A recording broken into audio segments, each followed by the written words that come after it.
pantalla con la presentación y se ve stakes y no sé qué más. Ya, ahora sí se ve. Dame un segundito para ponerla en pantalla completa. Ahí sí. Sí, organiza usted.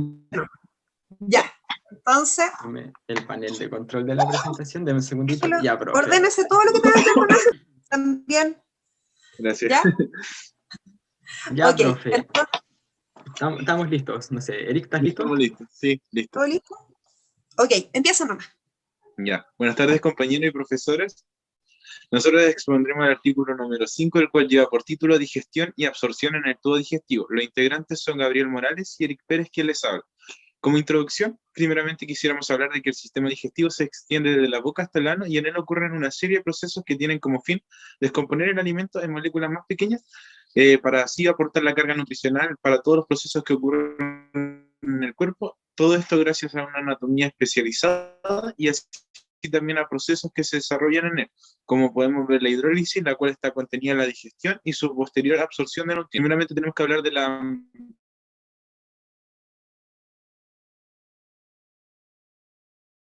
base anatómica de la absorción. En primera absorbida, ya que en este no se encuentra una superficie absortiva especializada, ya que en este se encuentra la mucosa epitelial, se encuentra muy entrelazada entre sí, por lo cual solamente pueden ingresar pequeñas moléculas de alcohol y así también de algunos fármacos, como lo es la aspirina. Pero en cambio, en el intestino delgado, como podemos ver en la imagen del corte histológico, esa pequeña protuberancia del medio central se recibe el nombre de válvula convergente, la cual aumenta la superficie de absorción hasta 3 veces en comparación a si no las tuviera, y esta a su vez posee ramificaciones, las cuales son estas vellosidades que podemos ver, y en su superficie las células epiteliales que recubren estas pequeñas ramificaciones, las cuales en total aumentan la superficie en 1000 veces, y así también una superficie total, una superficie de contacto de hasta unos 250 metros cuadrados. Ya hablando de esto, tenemos que pasar al tema de los alimentos que nosotros consumimos. Los principales alimentos de la dieta, entre los cuales se destacan tres, los cuales son los carbohidratos, proteínas y grasas, los cuales cumplen la función en el caso del primero del aporte energético o calórico, en el caso del segundo, las proteínas, estas ayudan especialmente al soporte estructural del cuerpo y así también a la recepción y transmisión de señales, y en cuanto a la grasa, da el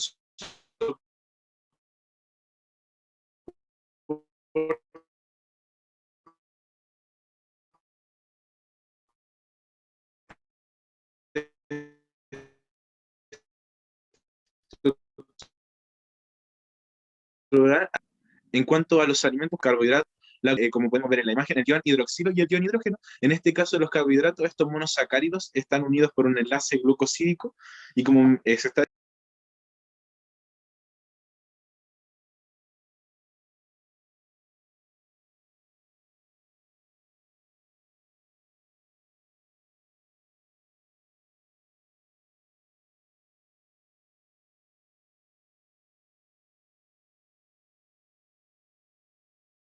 pero con los cuales están unidos por este tipo de enlace, se llaman aminoácidos, y en este también se eliminan estos iones, y en el caso de la hidrólisis también ingresa esta molécula de agua adoptando estas grasas. Es distinto, ya que esta es la unión de un ácido, de 3 ácidos grasos con un glicerol, por una unión de tipo ester.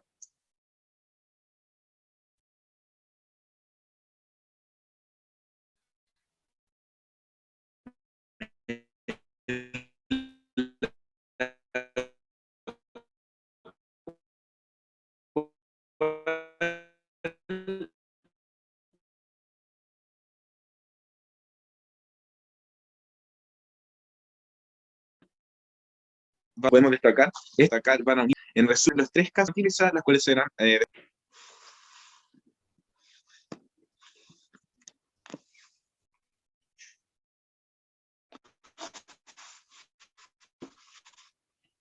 está silenciado, Gabriel. Ahora sí, perdón. la digestión de los carbohidratos ocurre en diferentes partes del sistema digestivo y lo que sale en este recuadro se va a dar en diferentes porcentajes según la parte donde ocurra. El alimento ingresa a la boca y se mezcla con la saliva, que tiene una alta cantidad de la enzima stearina, que es del tipo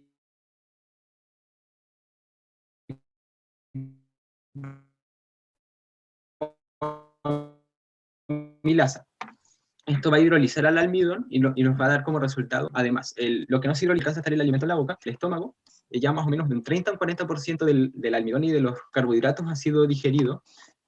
Acá la acción de la tialina deja de funcionar por la acidez estomacal.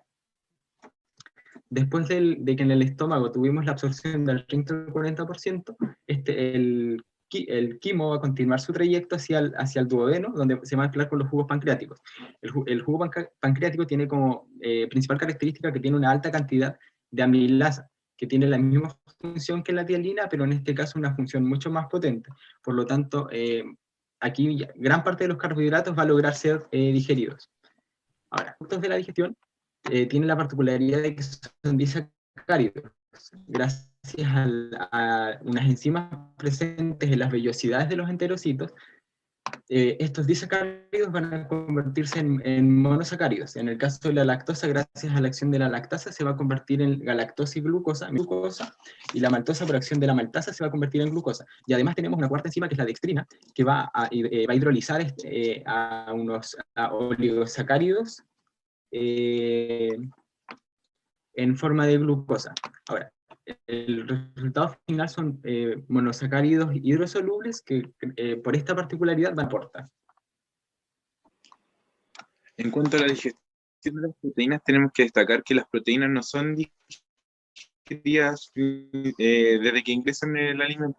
Esta digerida inicia su digestión en el estómago gracias a la acción de la enzima pepsina, la cual inicia todo esto y también digiere el colágeno en polipéptidos, peptonas y en proteasa, las cuales al pasar por el estómago ya llegan a la zona proximal del intestino delgado, es decir, el duodeno y el yeyuno, va a ser atacada por las enzimas proteolíticas pancreáticas, las cuales se destaca la tripsina, la quimlastasa, las cuales van a convertir estos tres tipos de moléculas proteicas en péptidos y en aminoácidos, los cuales al entrar en contacto con estas ramificaciones en forma de cepillo del enterocito, estas microvellosidades, las cuales en su superficie poseen enzimas específicas como lo sería la dipeptidasa y la aminopolipeptidasa, van a ingresar hacia el citosol en forma de tripéptidos, dipéptidos y en aminoácidos, los cuales, como bien ya decía, van a ingresar al citosol del enterocito, y es aquí donde en el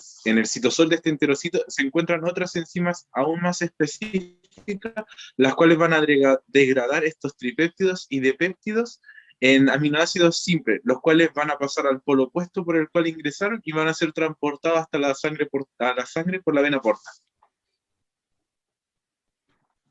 Finalmente tenemos el proceso de digestión de grasas que se va a poder llevar también a cabo en el estómago. Estamos hablando de una cantidad inferior al 10% de los triglicéridos, y esto por acción de la lipasa, que es de la lipasa salival, que es una enzima que va a lograr digerir un poco nomás de los triglicéridos. Ahora, en el estómago se inicia el proceso de emulsión de grasas, que es el proceso clave para la digestión de estas. La emulsión de grasas consiste en fraccionar estos glóbulos grasos. Ahora, el proceso se inicia cuando en el estómago comienza, ¿cómo se llama? A mezclarse con los jugos gástricos para que estos puedan después continuar hacia el duodeno. En el duodeno, por acción de la bilis, que es la principal característica para esto, se va a dar el proceso de emulsión como tal. La grasa emulsionada después va a ser hidrolizada por acción de la lipasa pancreática, que la va a convertir en los productos finales de la digestión, que son los ácidos grasos y los 2-monoglicéridos. Vamos a profundizar a continuación en el proceso de la emulsión. La bilis tiene sales biliares, que son sales muy importantes para el proceso, porque ellas son las que van a fragmentar estos glóbulos grasos junto a la leticina. ¿Por qué lo van a fragmentar? Con el fin de disminuir el diámetro para que aumente la superficie de contacto de estos glóbulos grasos. Además, las sales biliares tienen una región polar hidrosoluble que va a hacer que la tensión superficial de los glóbulos grasos disminuya. Además, las sales biliares tienen una función extra que va a ser separar los monoglicéridos y los ácidos grasos que circulan libremente de los glóbulos de grasa que están siendo digeridos.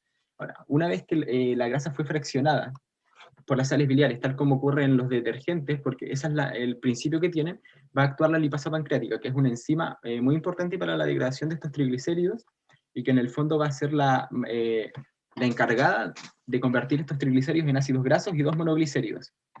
Y en más o menos 1 minuto como máximo ya podría tener estos productos completamente formados.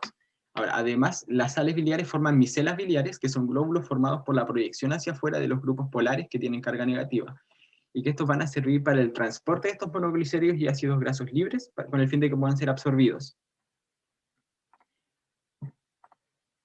Y además tenemos la digestión del colesterol y los fosfolípidos, que tienen como característica la presencia de ácidos grasos en sus moléculas. En el caso del colesterol, gracias a la enzima hidrolasa, se va a hidrolizar a colesterol libre, mientras tanto los fosfolípidos, por acción de la fosfolipasa A2, va a ser hidrolizado a moléculas digeridas de fosfolípidos. Estos dos productos que vienen como resultado de la hidrólisis, gracias a las micelas, al igual que los productos anteriores, van a ser transportados para que puedan ser absorbidos por la sangre. Y además, sin la presencia de las micelas, que son las que van a transportar estos productos hacia la sangre, el colesterol apenas podría absorberse. Y como conclusión podemos decir que el sistema digestivo cumple una serie de funciones que implican a todos los órganos que lo componen y que principalmente gracias a la ayuda de enzimas y participación de enzimas entre todos los procesos, ocurre la digestión para su posterior absorción, ya que esto se hace con el fin de poder obtener todos los nutrientes y vitaminas que nuestro cuerpo necesita para funcionar de forma óptima. Y estas son las referencias bibliográficas que utilizamos con mi compañero.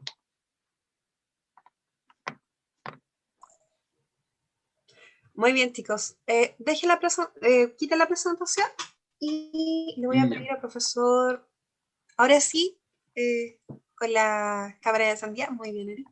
Y voy a pedirle al profesor Cristian Sandoval que también aparezca. Ya, chicos, en cuanto al tiempo estuvieron bastante bien, ya demoraron 10 minutos y 40 segundos, les desconté lo que estaban hablando en mute, así que está considerado. En general bastante bien, ya, desde mi punto de vista. Cristian, ¿empezas tú con las preguntas? Y después les pregunto yo, ¿ya? La verdad es que, primero que todo, chicos, felicitarlos porque la presentación está bastante clara. Creo que abordaron la gran mayoría, si no quizás todo, lo que corresponde a lo de la presentación y a lo del artículo en realidad. Por lo tanto, creo que fue una presentación bastante redondita y se agradece también el que ustedes tomen en consideración las indicaciones que se les entregan previamente, porque también señalan o en el fondo dan fe de que ustedes pudieron leer y acceder también a estas instrucciones. Dicho esto, yo sé que probablemente no es el objetivo del paper, ¿cierto? O del manuscrito que ustedes leyeron, pero solo para preguntar algo, ¿cierto? Solo tengo una pregunta y que yo creo que quizás lo han visto, pero necesito que lo recuerden. Y está relacionado a qué técnicas o exámenes ustedes conocen para el diagnóstico de síndromes de mala absorción.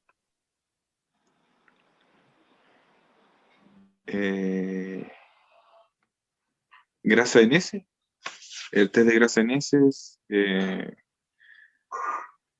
técnicas imagenológicas también, si mal no me equivoco, de la digestión de los carbohidratos, el tema del aliento, cosas así.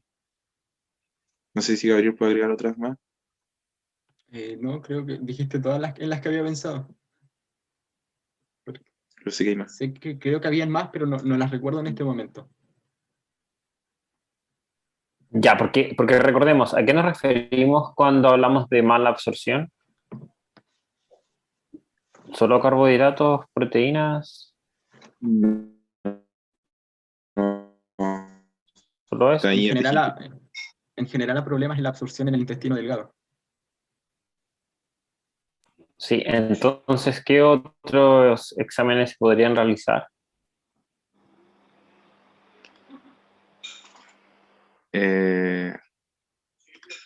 Test para ver de las reacciones de la pancreática por el mismo tema de la enzima, si es que están funcionando o no. Ahí había un examen de grasa en heces con pH, si no me equivoco. H-Feeling creo que también servía para esto. Sí, no recuerdo otro, profe. Ya, perfecto, sí, porque efectivamente, o sea, lo que es importante recalcar acá es que dependiendo de la sospecha diagnóstica, ¿cierto? Que tenga el clínico, en este caso el médico, el ¿Sí? aspecto, o perdón, el espectro de exámenes a realizar va a ser mayor o menor, basándose principalmente, insisto, en la clínica. Entonces, si es algo asintomático, probablemente va a derivar a exámenes de laboratorios para sospechar, por ejemplo, de anemia por deficiencia de hierro o anemia ferropénica, hipocalcemia, hipoalbuminemia, qué sé yo, dependiendo de lo que él tenga como sospecha de diagnóstico o diagnostica. Si existe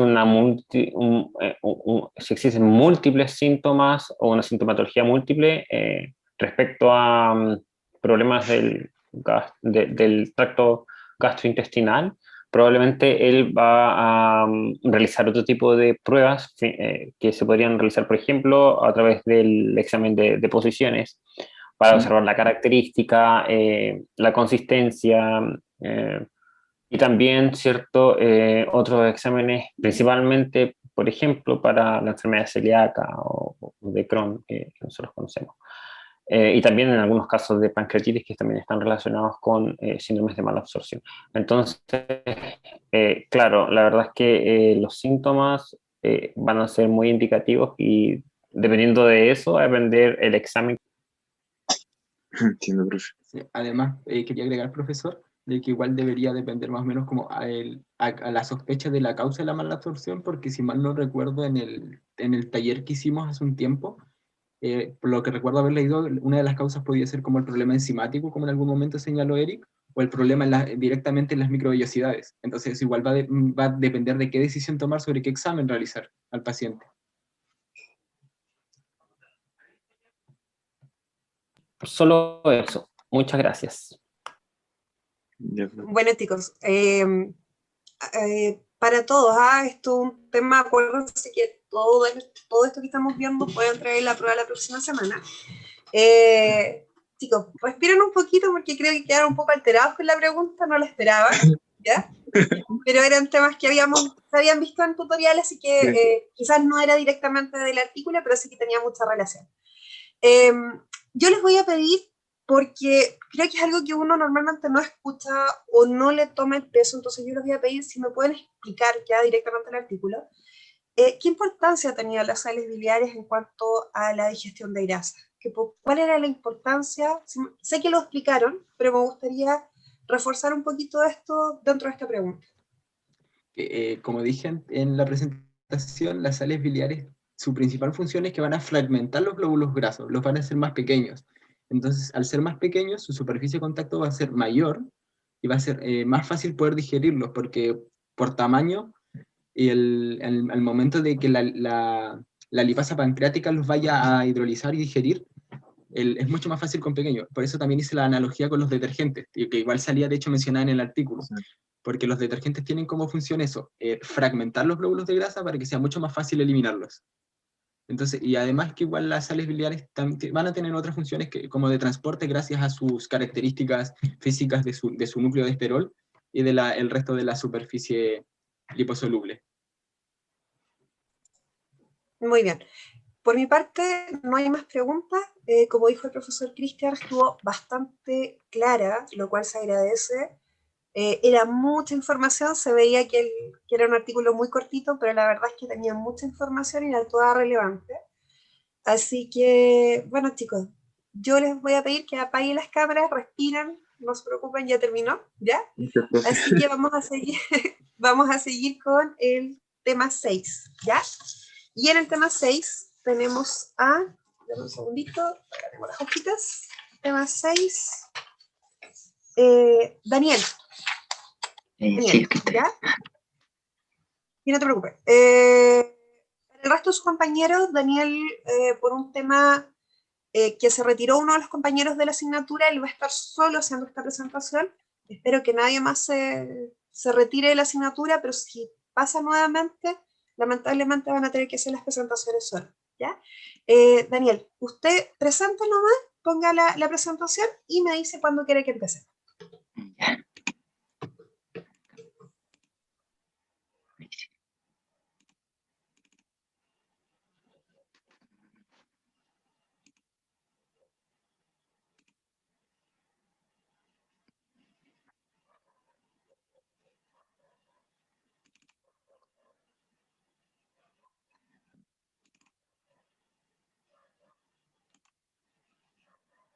Se me pegó el compás. Ok, usted me dice. Ya. Ok, empieza nomás. Buenos días, compañeros, profesores. Mi nombre es Daniel Nahuel y hoy les hablaré sobre el artículo número 6 que corresponde al síndrome de la malabsorción, su fisiología y su fisiopatología. Bueno, primero tenemos la absorción de nutrientes, que corresponde al proceso en el cual los nutrientes ya digeridos pasan desde las paredes intestinales hacia, a través de las paredes, pasa las paredes epiteliales hacia la sangre para así poder ser transportado hacia todo el cuerpo. La mucosa intestinal corresponde a una capa de membrana epitelial que se encuentra por todo lo que es las paredes del intestino y produce una mucosidad la cual cubre todo lo que es la base libre, donde aquí los enterocitos van a absorber los nutrientes mediante las vellosidades. Esta mucosa intestinal, además de entregar un soporte físico al epitelio, también entrega un mecanismo de defensa que corresponde al mayor sistema inmunitario del organismo, debido a que asegura la contención adecuada de todo lo que son los contenidos luminales que son indeseados y los contiene dentro del intestino, para así preservar lo que es la absorción de nutrientes. Y lo que es el síndrome de la malabsorción sería una alteración de la mucosa intestinal en lo que es la captación y el transporte de nutrientes adecuados, que están adecuadamente digeridos, que se incluyen las vitaminas y los elementos traza o oligoelementos. Bueno, primero tenemos la absorción del agua y los electrolitos, que hay que saber que en el intestino delgado aproximadamente circulan entre 8 a 9 litros diarios, y de los cuales solo un 1% es excretado, que corresponde a un 0,1 litros, y son excretados por las heces, mientras que los demás es reabsorbido.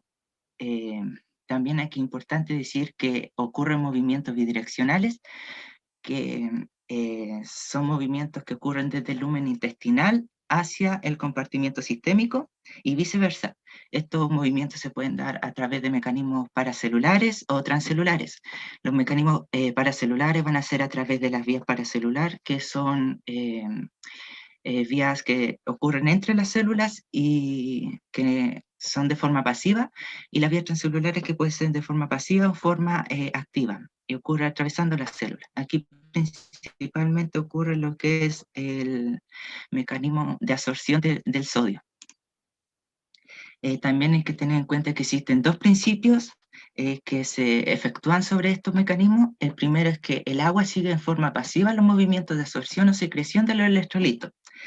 Y el segundo es que el transporte de electrolitos es globalmente electroneutro.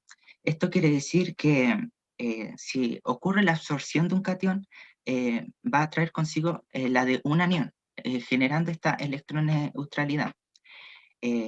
Presentar signos y síntomas de diarrea, por ejemplo, al haber una disminución de la absorción o un aumento en la secreción de los electrolitos, en este caso de sodio y cloro, va a traer consigo a la eliminación de estos electrolitos. Y siguiendo el primer principio, el agua va a seguir en forma pasiva esta secreción de electrolitos, por lo tanto igual sería excretado y se conllevaría una diarrea secretora. Los hallazgos que se pueden hallar en el laboratorio son el peso de las heces aumentado y el potasio sérico disminuido. Y también hay que tener en cuenta que existen reguladores como lo son los glucocorticoides, que son fármacos que favorecen la absorción del sodio y agua, los opioides, que son fármacos antidiarreicos, que son uno de los más potentes, y el racecadotrilo, que es un fármaco que también inhibe la hipersecreción de electrolitos y de agua.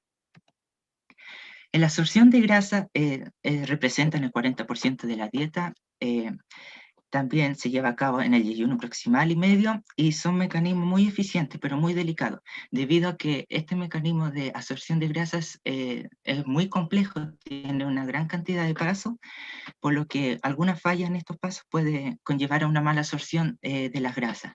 Las técnicas con las que de valoración de la absorción de grasas son la determinación de grasa en heces o el test de Van den Kramer, como se observa en la imagen, la tinción con Sudan 3, el estatocito, etc.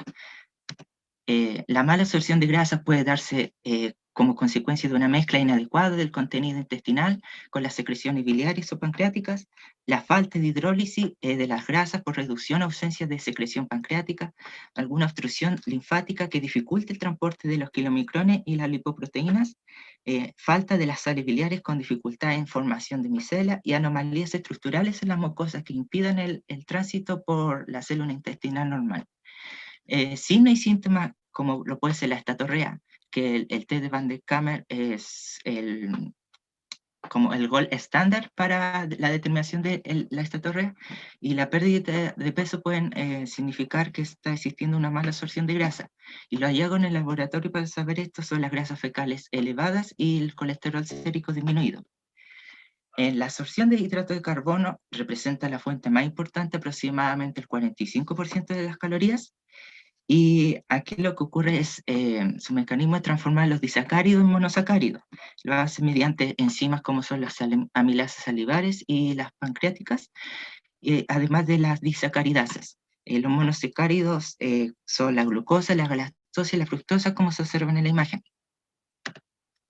La mala absorción de hidrato de carbono puede darse por una hidrólisis defectuosa debido a una insuficiencia pancreática, como ocurría en el caso de las grasas, un déficit concreto de una disacaridasa, como puede ser un déficit de la lactasa en el caso de la intolerancia a la lactosa, y una anomalía estructural de la mucosa.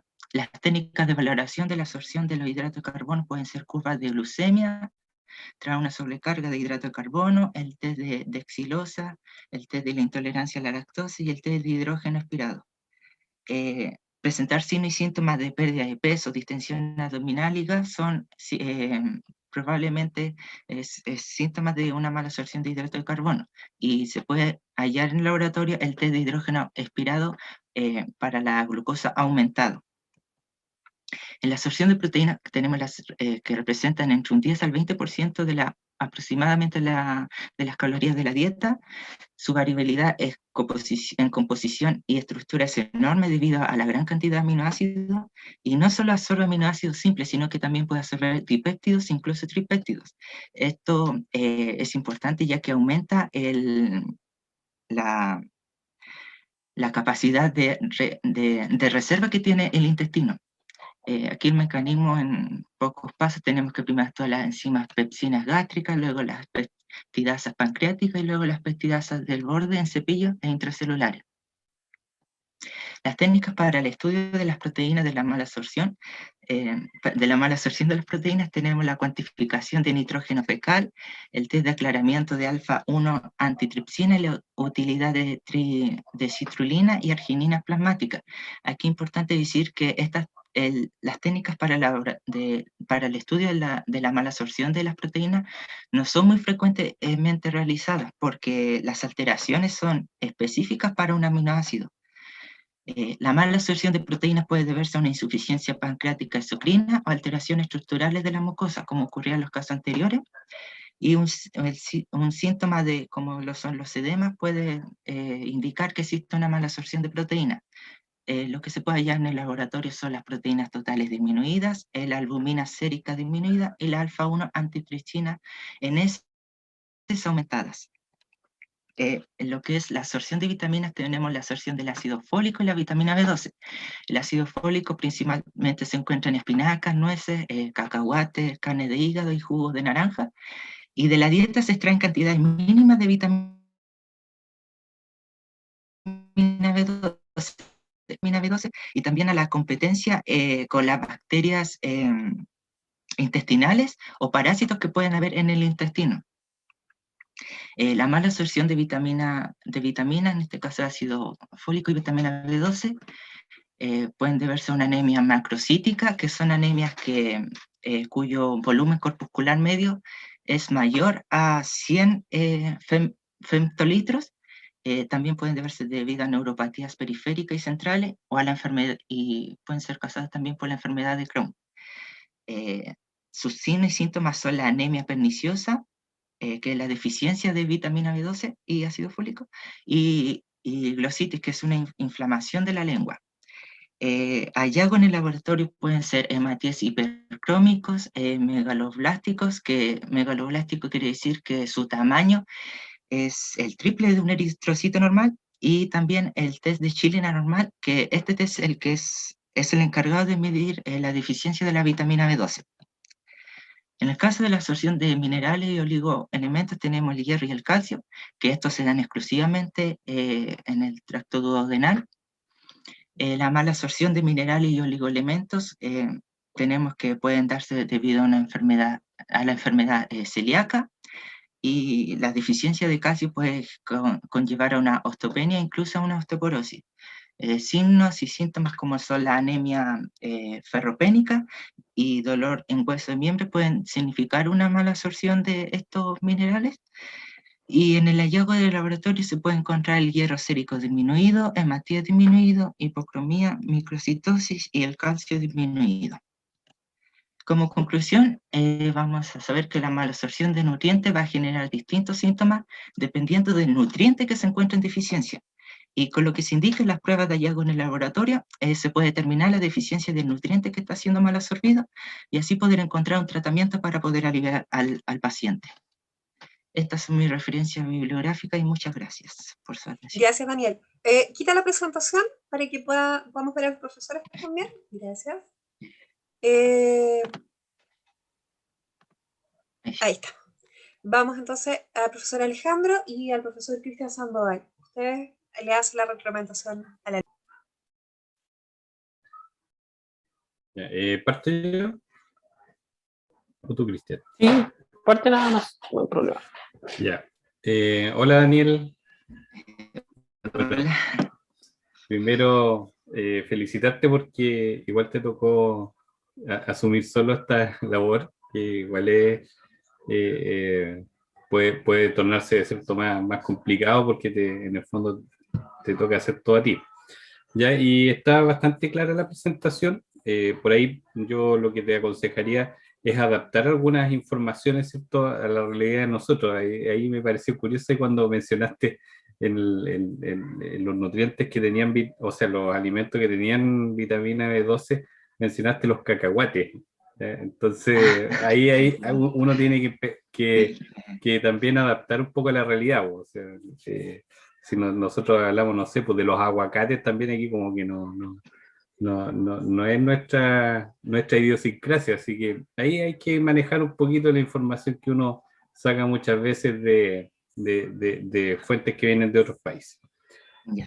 Mira, la pregunta es sencilla, pero me gustaría que reforzara algunas cosas porque como que quedó un poquito en la duda cuando tú partiste en la presentación de qué es y cómo está constituida la mucosa del intestino delgado. Por ahí me confundí porque tú mencionaste mucus, mencionabas mucosa, ¿cierto? Entonces, que explicaran un poquito cuál es la estructura, los constituyentes que tiene para que nos quedara un poquito más claro. Quisiera y construyeras una definición de eso.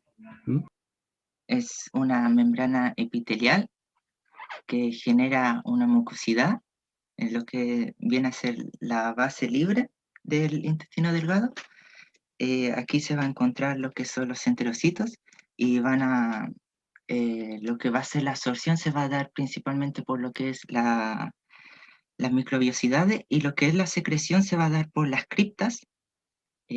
También debajo de esta mucosa está la submucosa, que aquí se encuentran lo que es las arterias, las venas. También va a haber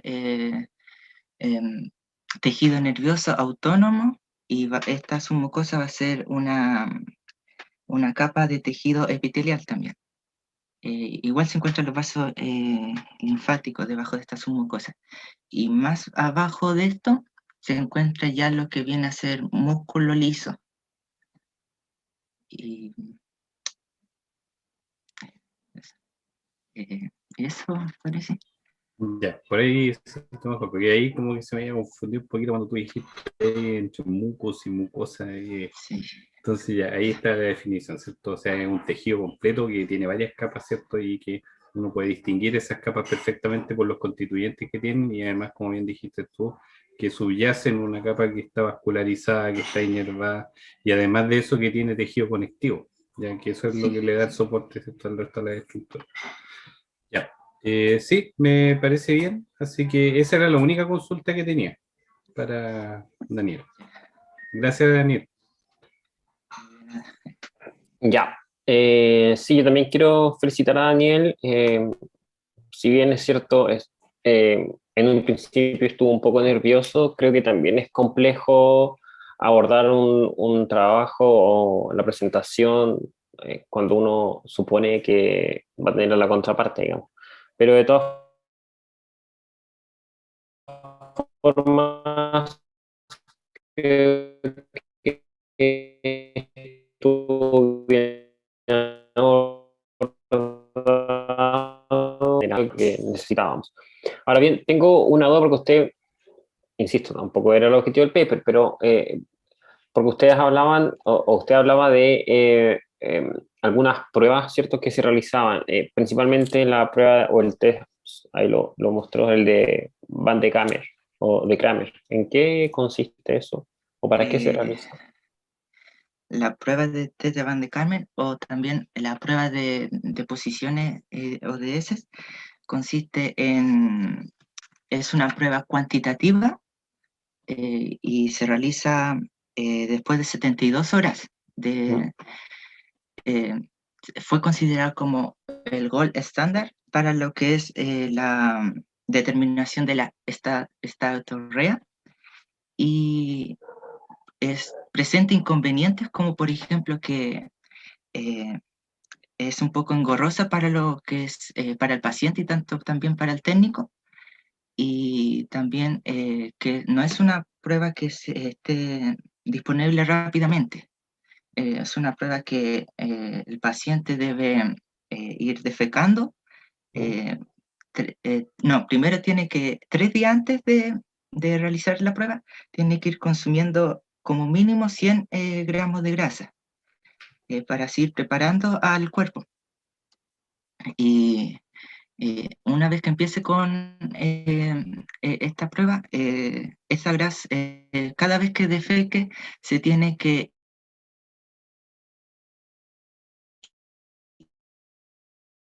ir eh, guardando posiciones.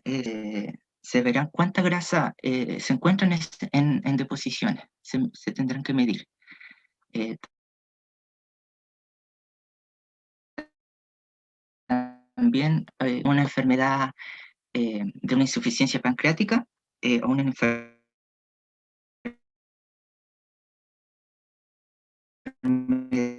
Existen otras pruebas que facilitan lo que es la medición de la estatorrea presentando esa enfermedad. Y eso podría ser. Y el valor normal es de 21 gramos en las 72 horas y 7 gramos en 24 horas. Es igual, parece. Ya. Y respecto al test de Chilling, ¿qué podemos decir?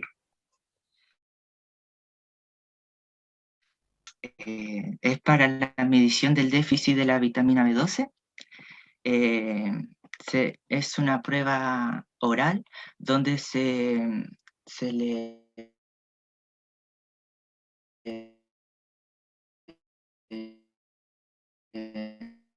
se le,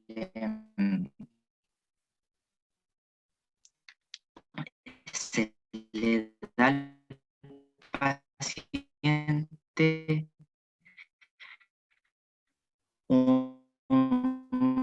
vitamina B12 unida a cobalto radioactivo, si no me equivoco, y se le da, y ya comienza un tratamiento donde se le empieza a dar complejo de vitamina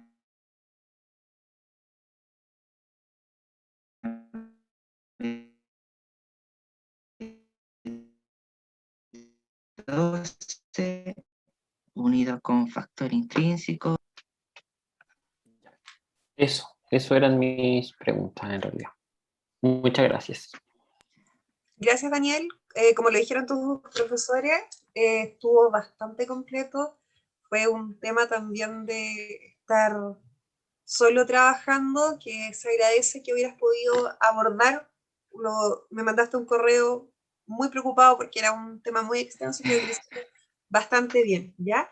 En cuanto al tiempo, también estuvo bastante bien. Te demoraste 11 minutos y 10 segundos, así que bastante cercano a los 10. Y quite la cámara, respire tranquilo, ya terminó. Y voy a darles, antes de que pasemos a la siguiente presentación, voy a hacerlo la explicación, aprovechando que ahora sí tengo un quórum importante de personas, cómo va a ser la prueba de la próxima semana, ¿ya? Así que, Cristian, también te agradezco.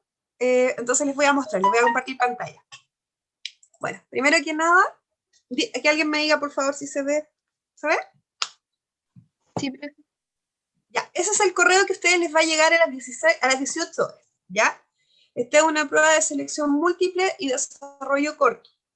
Va a tener en total, bueno, se va a abrir la próxima semana de las 15 a las 16:30, ¿ya? En el caso de lo que es selección múltiple, van a tener solamente un intento, ¿ya?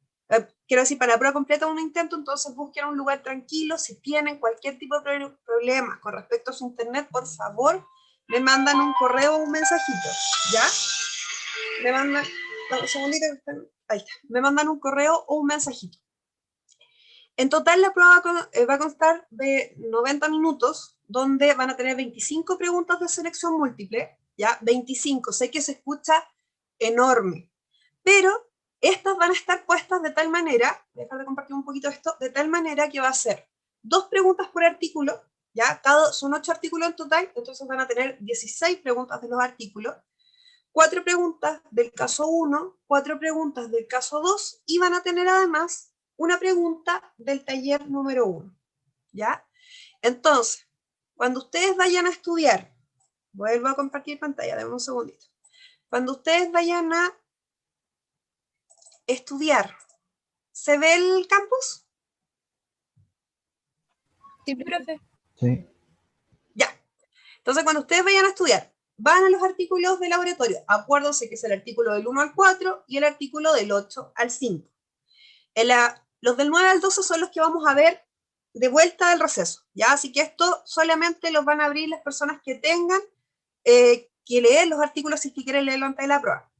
Pero acá tenemos los artículos tal cual están y las presentaciones. Artículos, presentaciones. Mi recomendación es que al menos lean una vez los artículos in extenso y que utilicen las presentaciones como un resumen, ¿ya? Así que van a ver de cada uno de los artículos 2 preguntitas. Después, tema 1, acá yo les dejé una guía clínica de úlcera péptica. Preguntas directamente de la guía no creo que haga, sino que va a ser del caso 1, caso 2. Esto es para reforzar este tema. Y en esta parte está tanto el caso 1 como el informe. Mañana, ustedes van a ir al tema 2. Mañana, porque hoy día me están entregando el caso. Y va a estar igual que en el tema 1, tanto el informe escrito, ya donde va a estar con más detalle, y el caso clínico, cuando está en PowerPoint, supuestamente es para que ustedes puedan volver a verlo, volver a revisarlo y lo puedan ver como un resumen, ¿ya? Así que, y las preguntas de desarrollo van a ser desarrollo corto, van a ser, puede ser, todavía no lo decido si van a ser 2 o 3 preguntas, pero de todas maneras van a ser desarrollos cortos, ¿ya? En cuanto a cuánto tiempo está considerada cada pregunta alternativa, 2 minutos por pregunta alternativa, ¿ya? ¿Qué quiere decir eso? que se consideró para que ustedes pudieran desarrollar las preguntas 40 segundos. 40 segundos por 3 da 120 segundos. ¿Estamos? ¿Preguntas, consultas ahora para que ustedes las puedan hacer? No, profe. Ya. Entonces, próxima semana, se conectan a Campus Virtual antes de las 3 idealmente para que puedan ver si tienen problemas a las conexiones. El tiempo que va a estar abierta la prueba, de 3 a 4 y media, va a haber 25 preguntas de alternativa, donde se va a evaluar todo, 4 preguntas del caso clínico número 1, 4 preguntas del caso clínico número 2, y 2 de cada uno de los artículos, y la que nos sobra va a ser del taller. Todo eso, alternativa. Y todavía no lo he decidido si va a ser 2 preguntas o 3 preguntas de desarrollo, pero cortas. ¿Ya? Eso, chicos. Entonces, vuelvo a consultar. ¿Hay más preguntas? ¿O alguna pregunta? Ya, igualmente yo les voy a mandar el correo, ya vieron que está programado para las 18 horas, así que les va a llegar. Y la próxima semana, el lunes, igual les voy a volver a recordar que tienen prueba el día martes. Eso sería, con respecto a la gente que tiene el grupo 3, que va a presentar el caso clínico número 3, yo la próxima semana, después de las pruebas, les voy a abrir el segundo escenario del caso clínico, por si quieren adelantar algo en su receso, pero allá eso lo ven ustedes. Ya, chicos, entonces, después, si no hay preguntas, consultas, ¿no? Creo que, bueno, al no haber preguntas, vamos a pedirle a las personas del artículo número 7 que por favor se conecten, Javiera y Camila.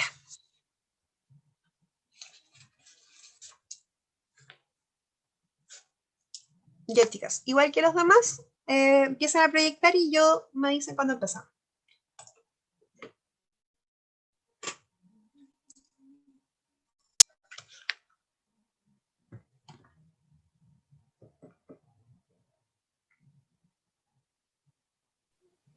¿Se escucha bien, profe?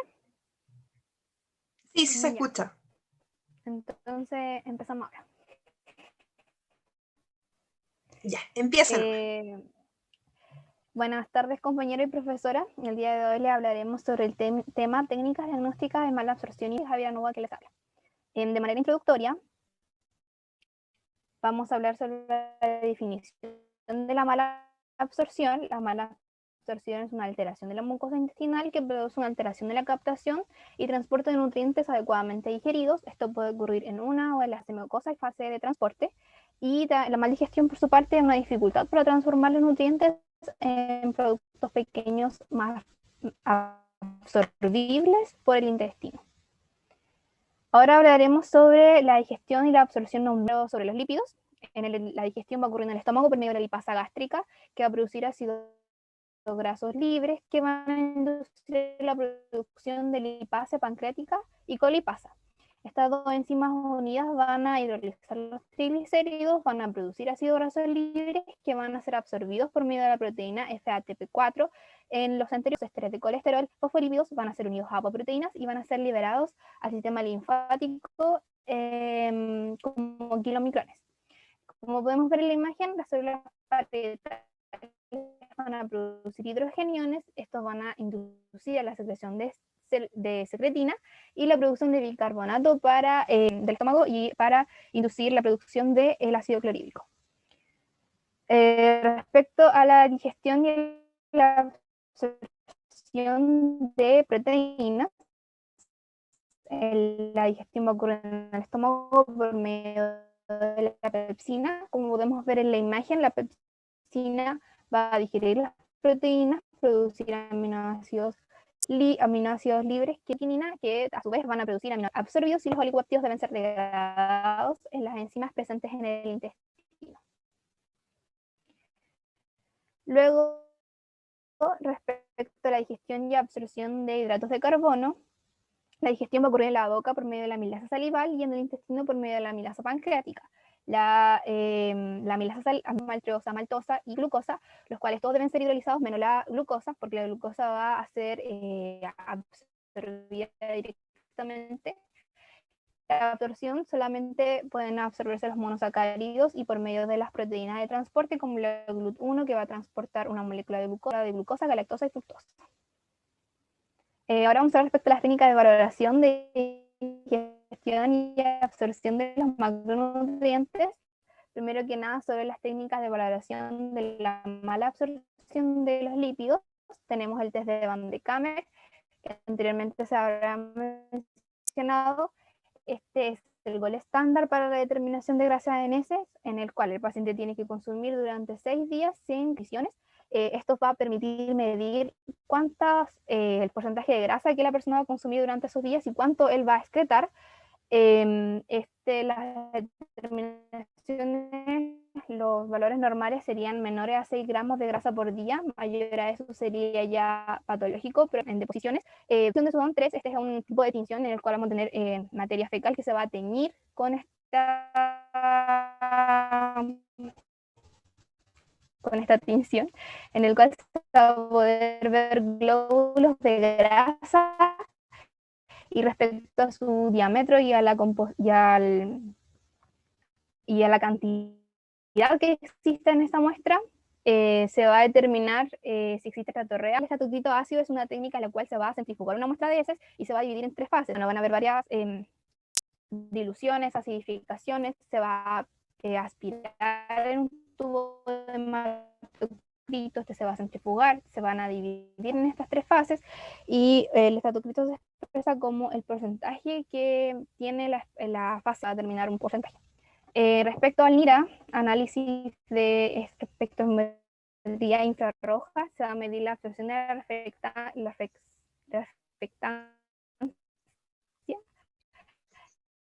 de un compuesto en una muestra, de un grupo funcional específicamente de una muestra, en el cual determinada, dentro de esta muestra va a haber una absorción, una reflexión de esta muestra y esto va a determinar la composición de lo que tiene la muestra.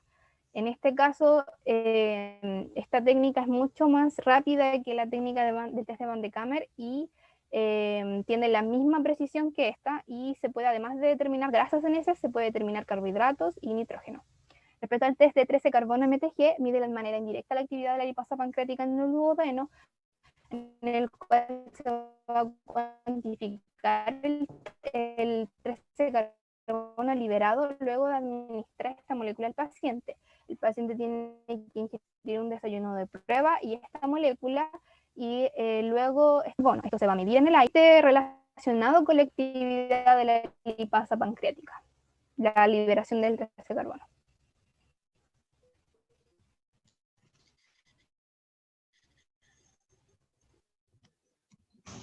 Bueno, continuando con la mala absorción de carbohidratos, vamos a destacar el test de la desilosa y el test del hidrógeno esperado. El test de la desilosa nos va a permitir medir este epitelio intestinal, es el que está provocando la mala absorción. Para realizar su determinación, el paciente se le va a administrar una dosis de 25 gramos de desilosa diluidos en aproximadamente 230 ml de agua. Posterior a esto se va a recoger la orina de 5 horas y 1 hora después de haber administrado la desilosa, se va a tomar una muestra de sangre venosa. En cuanto al test del hidrógeno expirado, este test va a tener como fundamento las fermentas intestinales, el cual va a ser absorbido en un 15% y el resto va a ser eliminado por el pulmón. Esta prueba, esta determinación es posible ya que se sabe que el único origen del hidrógeno va a ser la fermentación bacteriana de un hidrato de carbono. En cuanto a la mala absorción de vitamina B12, tenemos el test de Chilling, el cual nos va a pedir. Sin embargo, su uso es cada vez menos frecuente, ya que hay técnicas más eficientes para determinarlo, como la determinación sérica de esta vitamina, y porque este test utiliza la vitamina B12 radiomarcada con cobalto 57 o cobalto 58. Bueno, su aplicación se puede dividir en 2, 3 o más etapas, dependiendo del objetivo específico final. Para esto, en primera instancia, al paciente se le va a administrar vitamina 6 horas después, posterior a esto, y también se puede administrar vitamina B12 radiomarcada con antibióticos. Para la determinación de la absorción de vitamina sales biliares, perdón, cuando hay una cantidad que está fuera de lo normal de sales biliares en el colon, esto va a provocar una diarrea como la colesteramina. Cuando la colesteramina no surte efecto, o si quieren realizar más estudios, se pueden aplicar test como el test del 75-SAT-CHICAT, el cual nos va a después de la administración oral de 10 microsieverts. Esto tiene como fundamento la cuantificación del número de bacterias intestinales que se pueden encontrar en un aspirado de contenido intestinal. Es compleja y requiere de una técnica prácticamente inmaculada para no contaminar la muestra con flora nasal o bucal. Hoy en día es reemplazada por determinaciones de hidrógeno aspirado con lactulosa o con otros hidratos de carbono. Para la evaluación de la insuficiencia pancreática exocrina, podemos dividir las pruebas en pruebas directas y pruebas indirectas. Las pruebas directas se van a basar en la estimulación del páncreas a través de la administración de hormonas secretagogas con medios de prueba, duodenal con el líquido pancreático, y se va a cuantificar la cantidad de enzimas y bicarbonato presente. Entre estas pruebas encontramos el test de la secretina, el cual al paciente se le va a intubar vía nasogástrica para poder aspirar su contenido gástrico duodenal. Tras esto se le va a administrar una dosis y se va a obtener el líquido pancreático en 4 periodos de 15 minutos durante 1 hora. En cuanto a las pruebas indirectas, estas pruebas nos van a medir las consecuencias de la insuficiencia pancreática, a diferencia de las pruebas directas. Estas pruebas son más fáciles de realizar que las pruebas directas y están ampliamente disponibles. Aquí podemos encontrar la prueba del tripsinógeno sérico, la excreción fecal de lactasa 1 o quimitripsina. Sin embargo, aquí yo lo pongo como elastasa 1 porque esta es la preferente y que es más estable y se encuentra en una concentración 10 veces mayor en la quimitripsina. La prueba del pancreolaurilato, donde este va a ser absorbido y después eliminado en la orina, y su medición se va a medir en suero o en orina 24 horas. La prueba del aliento, que bueno, no la voy a volver a explicar porque es la misma prueba que mi compañera mencionó en la prueba del 13-carbono MTG, y tras la estimulación con secretina, lo cual nos va a permitir medir el movimiento de moléculas de agua y el aumento del flujo sanguíneo que son provocados por la secretina a nivel pancreático. Aquí tenemos una tabla donde están enlistadas todas las técnicas que hemos mencionado y se pueden comparar entre sí en cuanto a la malabsorción tanto leve o severa. Ahora hablaremos sobre las técnicas de imagen en el estudio de la mala absorción y vamos a hablar sobre las dos principales que se utilizan, como la endoscopía, en la cual vamos a poder ver de manera macroscópica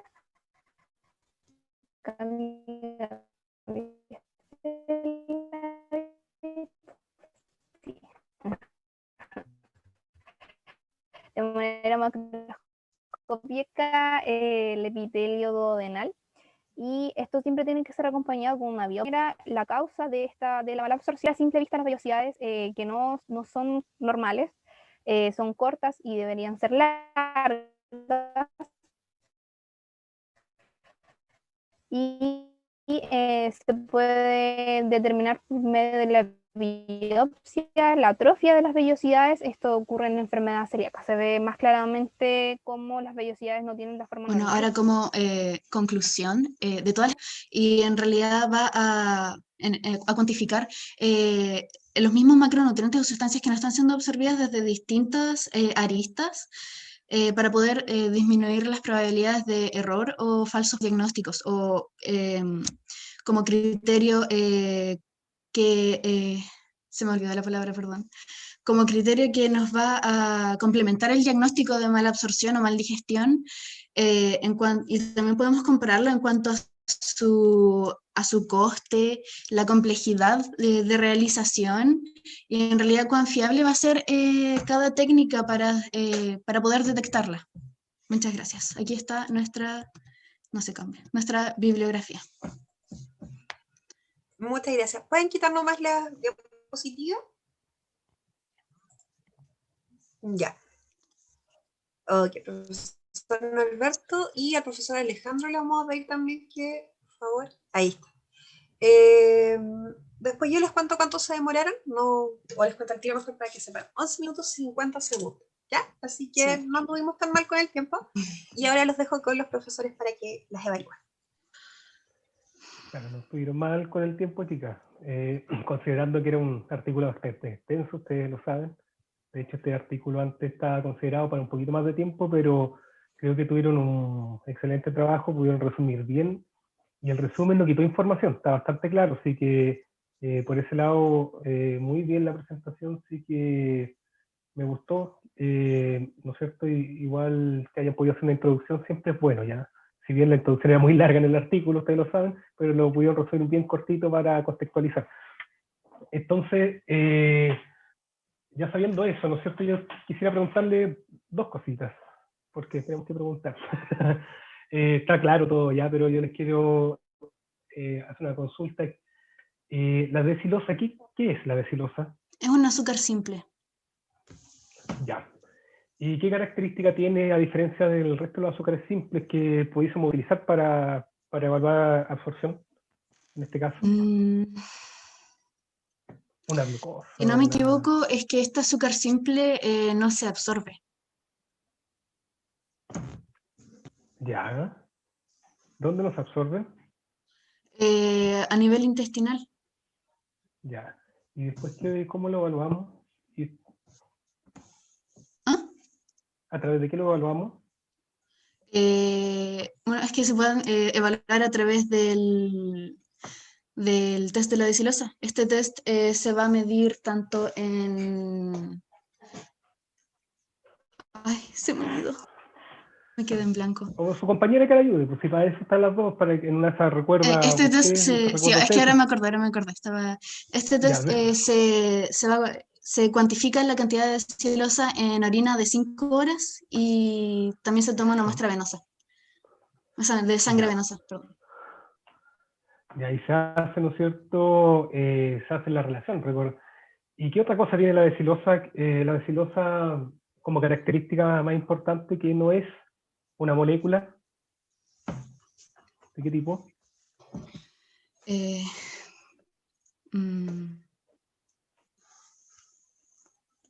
No una molécula una molécula sintética, ya, eso es básicamente lo que pasa, por eso se ocupa, ya. De hecho, se ocupa no solamente para la prueba de absorción, sino que también se ocupa para, ¿no es cierto?, es un buen marcador para la función renal. Por eso también lo evalúan a nivel de, ¿verdad?, a nivel de orina, ¿ya? Porque la desilosa se filtra libremente y no se reabsorbe, ya, a nivel renal, por supuesto, ¿no es cierto? Y eso era básicamente, ¿no es cierto? Porque nos permite diferenciar, ¿no es cierto?, de los otros azúcares que están, ¿no es cierto?, que están presentes en la dieta, si es que está o no está. Pero, ¿seguro que nos absorbe esta desilosa o no? Aquí me queda la duda cuando lo dijo usted.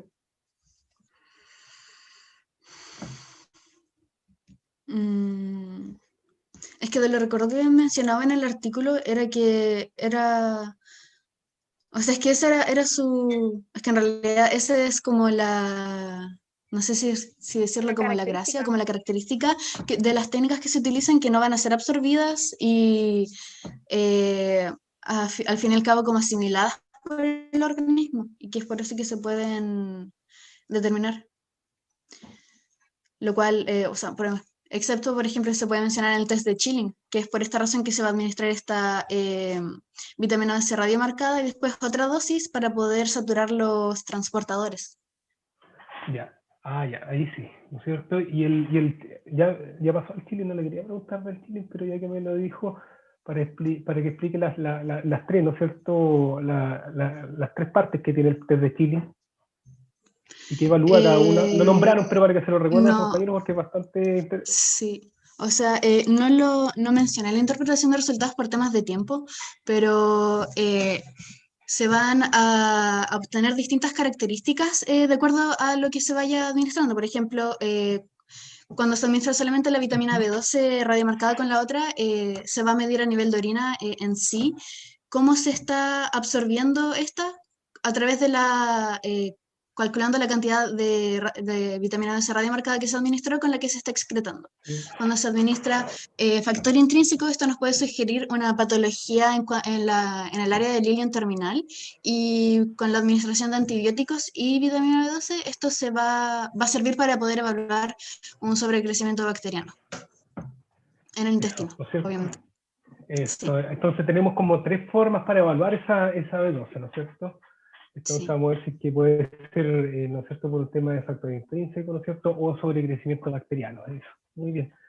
Y ya, abusando, ya esto es una pregunta más interpretativa, perdón, Alejandro. Usted nombraron varias técnicas de absorción, ¿no es cierto?, de grasa, y según a su criterio, ¿no es cierto?, ¿cuál usted utilizaría, ya evaluando, ¿no es cierto?, toda la arista de las técnicas, ya complejidad, ¿no es cierto?, costos, accesibilidad. ¿Cuál es su opinión? Ya una pregunta de opinión. Yo creo que la más completa, y en realidad lo que salía también en el artículo, era que se estaban como obsoletando, no sé cómo se dice esa palabra, pero ya eran obsoletas esas técnicas, como por ejemplo el test de Van de Kamer, porque era bastante engorroso el test en sí. Y se estaba cambiando por el NIRA, que es análisis de espectrometría infrarroja, porque es mucho más simple y además puede medir más características en una muestra que solamente grasas, como carbohidratos y nitrógeno. Entonces, igual respecto a la rapidez y al coste, es mucho mejor. Eso. Sí, yo estoy de acuerdo con mi compañera. También concuerdo con lo que dijo su compañera, lo justificó muy bien. Eso, chicas, felicitaciones. Ya yo no tengo más preguntas, así que no sé si profesor Alejandro te lo...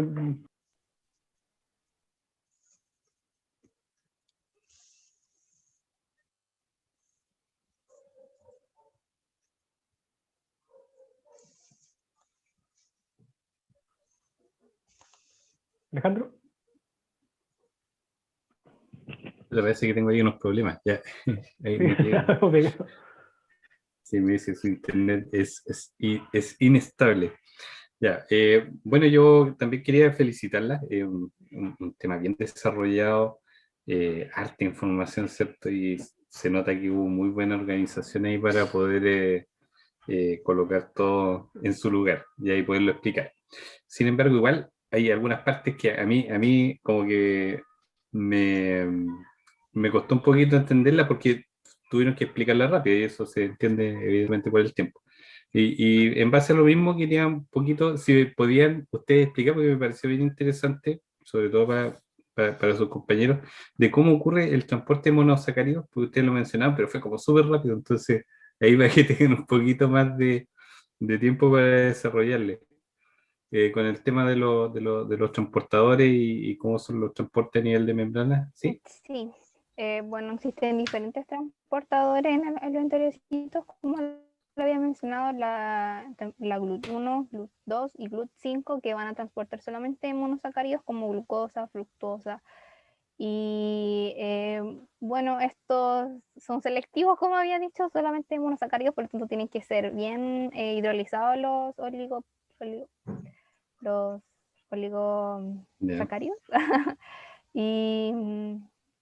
Y eso, o sea, respecto a la selección, y por ejemplo en el GLUT1, que va a transportar también moléculas de sodio. Entonces, bueno, esto además de los otros transportes que se realizan como los aminoácidos, que también tienen que ser aminoácidos libres, y por eso tiene que haber una gran digestión de estos macronutrientes, porque no se van a absorber si no son simples en los interiorcitos.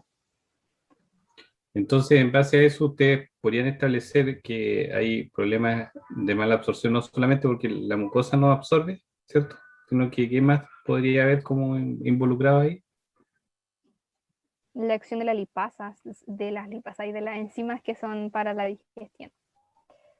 Ahí también hay, como vimos también en el caso clínico, como ocurre con la fibrosis quística, esa que la producción de las enzimas no llega al duodeno por la especie que se vuelve espeso el moco, y espeso en sí el líquido pancreático, no el moco, el líquido pancreático, no llegan las enzimas a a la acción que deberían realizar, que es la degradación de estos macronutrientes. Entonces, por eso también, por ejemplo, en el test de carbono, se va a medir la acción en sí de la enzima, si hay un efecto pancreático o es un efecto de la absorción del epitelio. Perfecto. Sí, me queda súper claro y creo que le queda claro también a los compañeros. Así que muchas gracias. Muchas gracias por la presentación y por la... Gracias igual. Ya, chicas, pueden cortar nomás sus videos, ¿ya? No se preocupen. Bueno, igual como le dijeron los otros profesores, estuvo bastante claro. Vamos entonces con el último grupo, ¿ya? Para no abusar del internet de nadie. Y en el último grupo tenemos a Krishna y a Javiera. Krishna, colegas, no va a presentar con video porque se queda pegada en la presentación, pero sí va a contestar las preguntas con el video.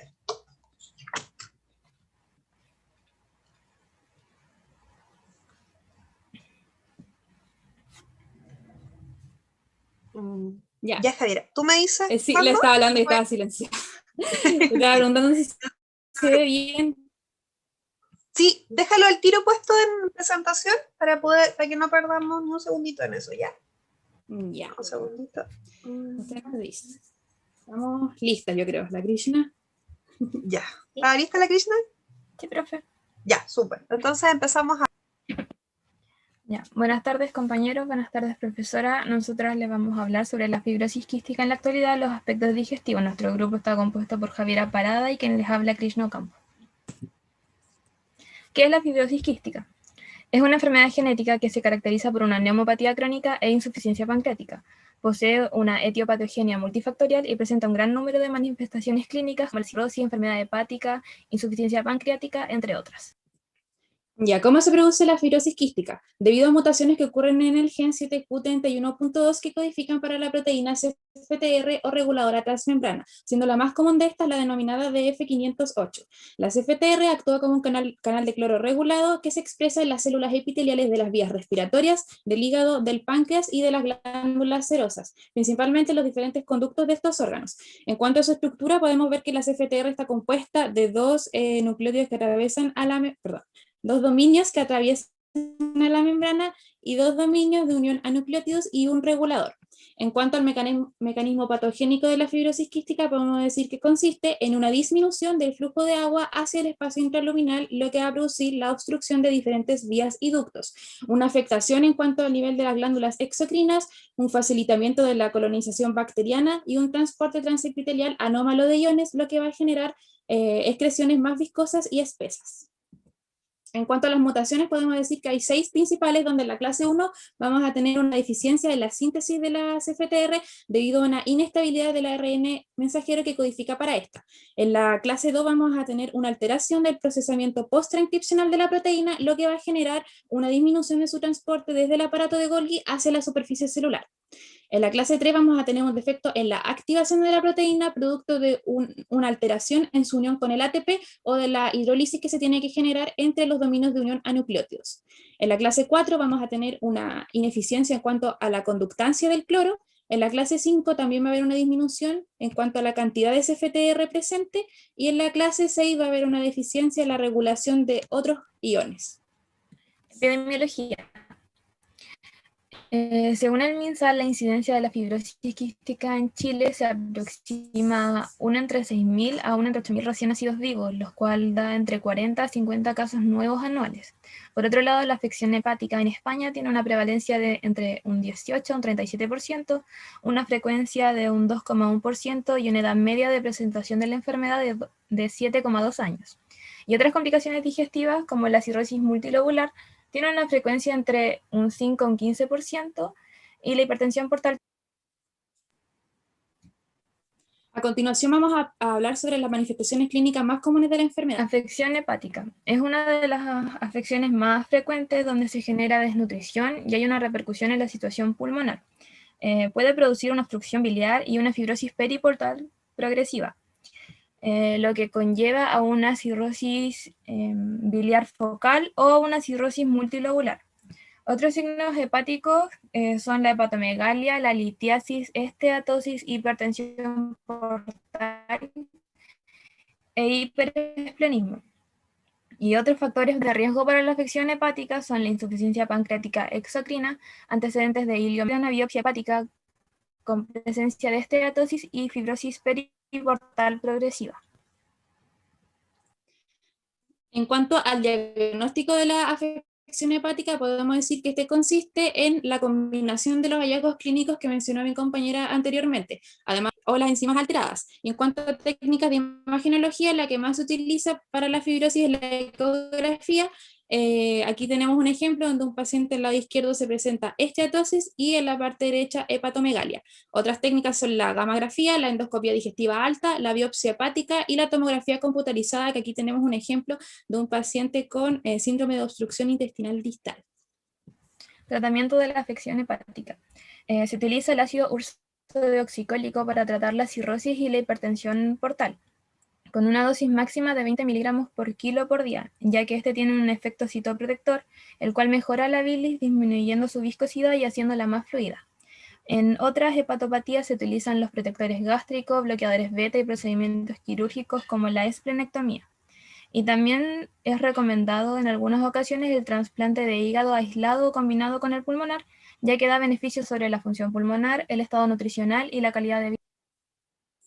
Hay algo que olvidé mencionar, pero lo voy a decir y voy a seguir, que es sobre que hay otros diagnósticos que se hacen, que son la determinación de los marcadores precoces para lesión hepática. Se determina, por ejemplo, ácido hialurónico, el colágeno, alfa-glutatión S-transferasa, entre otras cosas, y además también se utiliza el fibroscan para determinar el grado de fibrosis. Ya, ahora sí continúo, vamos a pasar a la siguiente manifestación, que es la insuficiencia pancreática exocrina, que es una de las manifestaciones más prevalentes que se genera cuando la función del páncreas está por debajo del 10 a 15%. Se presenta mala absorción con esteatorrea y además hay una pérdida de nutrientes y una deficiencia en cuanto a la absorción de vitaminas liposolubles y de oligoelementos. Algunas de las manifestaciones clínicas más comunes de esta insuficiencia son la distensión abdominal, una disminución de la ganancia ponderal y deposiciones que se caracterizan por ser pálidas, fétidas y aceitosas. Contribuyen a esta mala absorción entonces un incorrecto funcionamiento de las FTR, que lo podemos ver en esta imagen, donde tenemos al conducto pancreático y al acino, donde en el acino se van a secretar enzimas digestivas, además de zimógeno, mientras que en el conducto pancreático va a haber transporte de cloro y bicarbonato a través de las FTR, que como podemos ver se encuentra bloqueada o funcionando de manera anormal. Esto va a generar entonces una alteración iónica, lo que va a producir un menor flujo de agua hacia el conducto pancreático. En el acino va a ocurrir un aumento de la concentración de las proteínas, lo que va a producir finalmente una precipitación de estas y una obstrucción del conducto pancreático. Estudios de función pancreática. Están los métodos directos, que suelen ser técnicas invasivas que implican un sondaje duodenal, en el cual posteriormente se recogen las secreciones para determinar las enzimas y el bicarbonato. Y también están los métodos indirectos, que son técnicas no invasivas, como la determinación de grasa en heces por el método de Van de Kamer, con valores normales de 3 a 4 gramos en 24 horas en niños y de 6 a 7 gramos en 24 horas en adultos. Y también, para una mayor exactitud, se puede calcular el coeficiente de absorción de grasas. También está la concentración de enzima en heces, en la cual se determina la quimiotripsina fecal, en la cual se encuentra disminuida o ausente, y la elastasa fecal, la cual igual se encuentra disminuida. La determinación de enzimas séricas, como la tripsina inmunoreactiva, cuando se encuentra elevada en neonatos, es un diagnóstico precoz de insuficiencia pancreática exocrina. Y también está el test de aliento con la administración de sustratos marcados con carbono 13 o carbono 14, en la cual se mide el porcentaje de recuperación de aire expirado, lo cual nos indica el índice de función pancreática. En cuanto al tratamiento, uno de los más comunes es el enzimático sustitutivo, ya que mejora el pronóstico de la enfermedad al reducir la mala absorción, y consiste en la administración de microesferas que van a contener lipasa y proteasa que van a ejercer su acción en el duodeno. Algunos de sus beneficios es que, por ejemplo, se digiere al menos el 90% de la grasa absorbida, controla la sintomatología, se mejora el desarrollo pondoestatural y además disminuye la esteatorrea, que esta, como mencioné anteriormente, consiste en heces malolientes y aceitosas que a menudo flotan y que pueden presentarse en varios casos, por ejemplo, en una respuesta como modo de resistencia al tratamiento enzimático sustitutivo, por un déficit de enzimas, por un pH intestinal más ácido, por un sobrecrecimiento bacteriano, por un aumento del vaciamiento gástrico o entre otras afecciones. Inflamación intestinal. Se da por un aumento de las proteínas inflamatorias, un aumento del infiltrado de las células mononucleares en la lámina propia de la mucosa duodenal y un aumento en la excreción de interleuquina 2 y su receptor, interferón 8, molécula de adhesión endotelial 1 y receptores de la transferrina. Además, la hipersecreción ácida, la alteración en la motilidad intestinal y el sobrecrecimiento bacteriano pueden conllevar a una inflamación crónica, con un aumento de la permeabilidad intestinal y una disminución en los mecanismos de respuesta de la mucosa. Como tratamiento se recomienda el uso de probióticos por sus propiedades inmunomoduladoras y antiinflamatorias, en especial del Lactobacillus GG, ya que ayuda a disminuir los niveles de los marcadores inflamatorios. Ayuda a la reducción de las exacerbaciones pulmonares y da una mayor confortabilidad intestinal.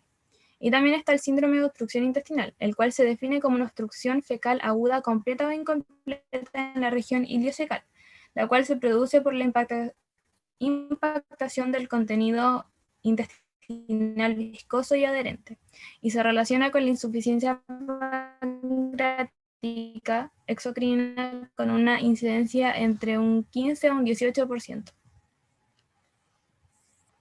Bueno, y para ir finalizando esta presentación, podemos decir que a pesar de que la fibrosis quística se caracteriza por una neumopatía, a través de esta investigación pudimos darnos cuenta acerca de las consecuencias y la importancia que tiene a nivel digestivo, ya que puede repercutir de manera muy importante en los niños, ya que afecta de manera... Estas son nuestras referencias bibliográficas y muchas gracias a todos por su atención. Ya, muchas gracias. Vamos, ahí está el profesor Alberto, dame un segundito a mí. Y Krishna, ¿no te veo? Ahí está, ahí te veo. Ya, entonces, bueno, primero que nada, en cuanto al tiempo, estuvieron bastante bien, ya estuvieron dentro del tiempo. Pero que algunos temas, vamos a tener que decir, se pasaron un poquito porque eran temas que había que abordar muchísimo. ¿Ya? Eso no para ustedes, sino que para los que presentaron antes, ¿ya? Yo encuentro que está bastante claro. No sé si el profesor Norberto quiere preguntar primero. Como sea, sí, yo también encontré bastante claro Tenían el tema contigo, después yo les hago unas preguntitas que tengo. Sí, yo básicamente tengo una sola pregunta, chicas, quizás más que nada para que pudiesen, ¿no es cierto?, aclarar bien a sus compañeros, o recalcar, mejor dicho, ¿no es cierto?, no aclarar,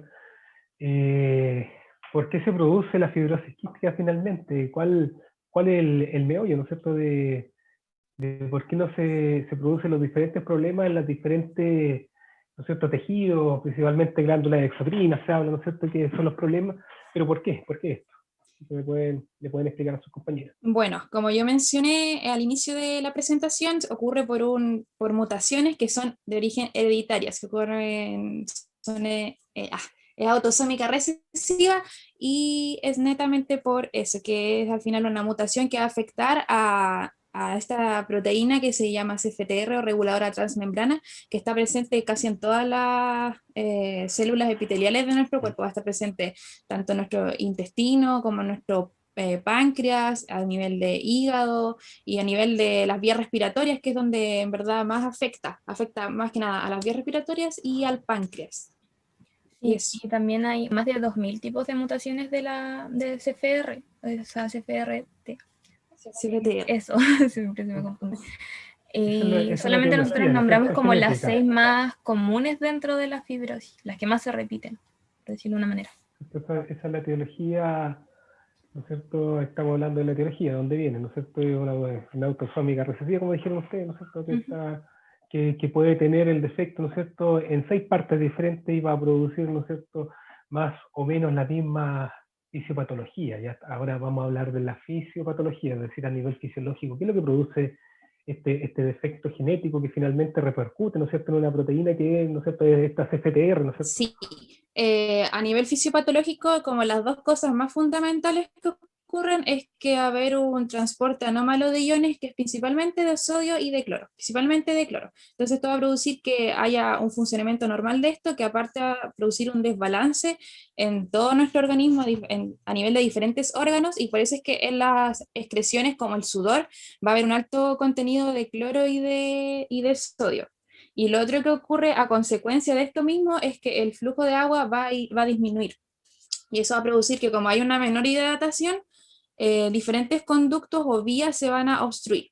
Como nosotros mencionamos las que ocurren a nivel digestivo, pero a nivel respiratorio también se obstruyen. ¿Cierto? Por ahí usted lo dijo, ¿no es cierto? Va a haber un problema en la regulación o en el transporte del cloro. También va a haber un tema de conductancia, pero principalmente el cloro, ¿no es cierto? ¿Y el cloro hacia dónde no va a poder moverse? ¿De dónde hacia dónde va el cloro en este caso? El cloro me parece que va hacia el espacio extracelular. Eso, ¿no es cierto? Entonces se va a acumular, ¿en qué espacio? Intracelular. Intra. Como ¿Y expliqué. qué va a producir dentro de la célula es que tenemos más cloro en nivel de carga.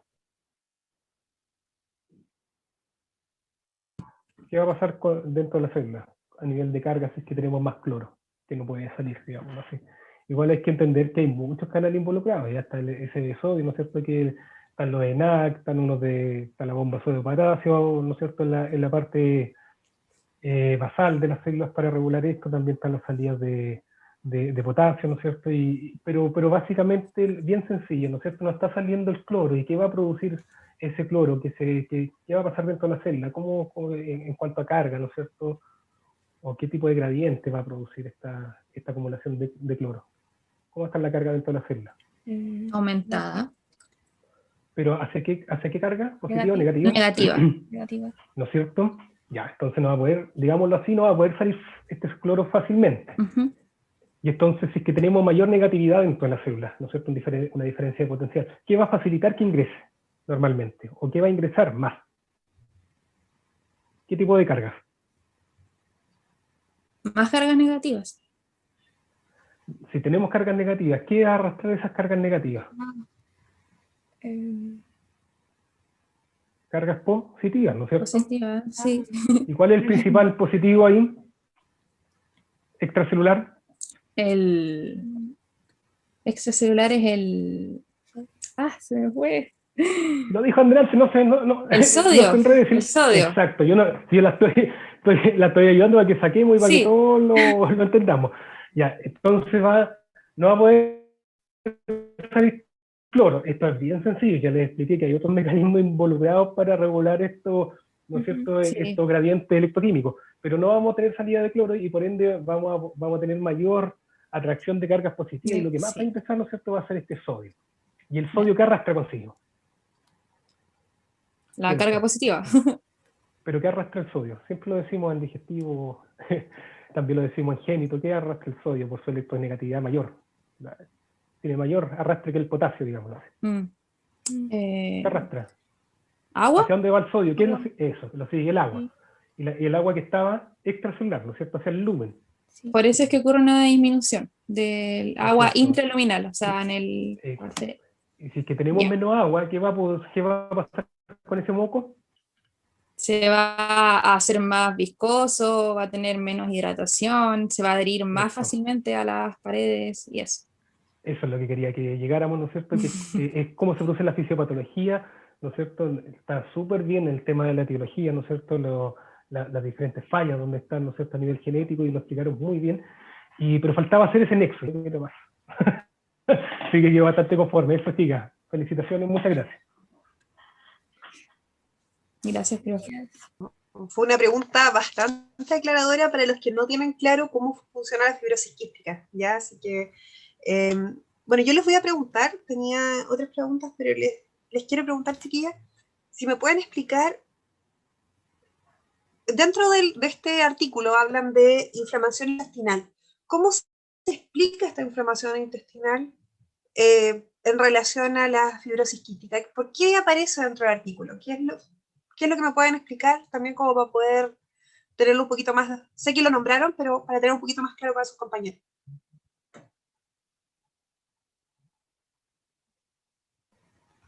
Que la inflamación intestinal se producía por un aumento en la expresión de las proteínas inflamatorias y del infiltrado de células en la mucosa duodenal.